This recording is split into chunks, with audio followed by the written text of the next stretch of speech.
এই যে দেখেন গাজীপুর শ্রীপুর রেল স্টেশনের অবস্থা। এক পাশ দিয়ে মানুষ যাতায়াত করছে, আরেক পাশে বাইকরা থেমে আছে বাইক নিয়ে। আমিও আমার বাইক নিয়ে থেমে আছি পশ্চিম পূর্ব পাশে।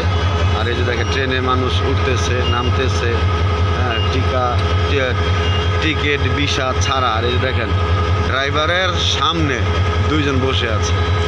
অবস্থাটা দেখেছেন। এখন যদি আল্লাহ না করে একটা ট্রেন মুখোমুখি সংঘর্ষ হয়, এদের কি অবস্থাটা হবে? মামার বাড়ি আর শ্বশুর বাড়ির মধ্যে তারা রেলে বসে আছে। অবস্থাটা দেখেন। এটা সম্ভবত ময়মনসিংহ অথবা এইরকম কোনো ট্রেন,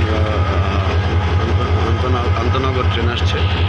দেখেন অবস্থা, ট্রাফিক সিগন্যালের কি অবস্থা।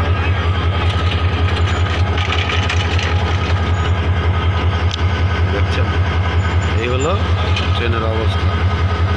মানুষ কিন্তু সামনে যাতায়াত করতেছে আর যাত্রী উঠতেছে নামতেছে। ওই যে দেখেন ওই মহিলা উঠে নামে, টিকিট লাগে না, ভিসা লাগে না, পাসপোর্ট লাগে না।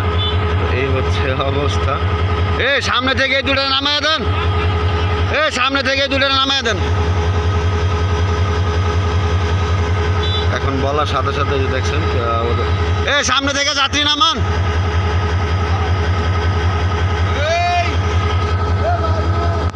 সামনে থেকে নামেন, সামনে থেকে নামেন। এটা কি সামনে বসার জায়গা? আকল জ্ঞান কবে হবে আপনাদের? আবার চিপার ভিতরে ঢুকে গেলে গা, মানে এদের কোনো কমন সেন্সই নাই। এদের পারলে ড্রাইভারের সিটে বসে যাইব। বলার পরে এখন তো নামছে। দেখছেন অবস্থা, দুর্ঘটনা কেন মানুষ মরে, একটু সচেতন হওয়ার জন্য। এরা একবারে ইঞ্জিনের সামনে বসছে, ড্রাইভারই এদের যন্ত্রণা অতিষ্ঠ। ধন্যবাদ ড্রাইভারকে সাথে সাথে পদক্ষেপ নেওয়ার জন্য।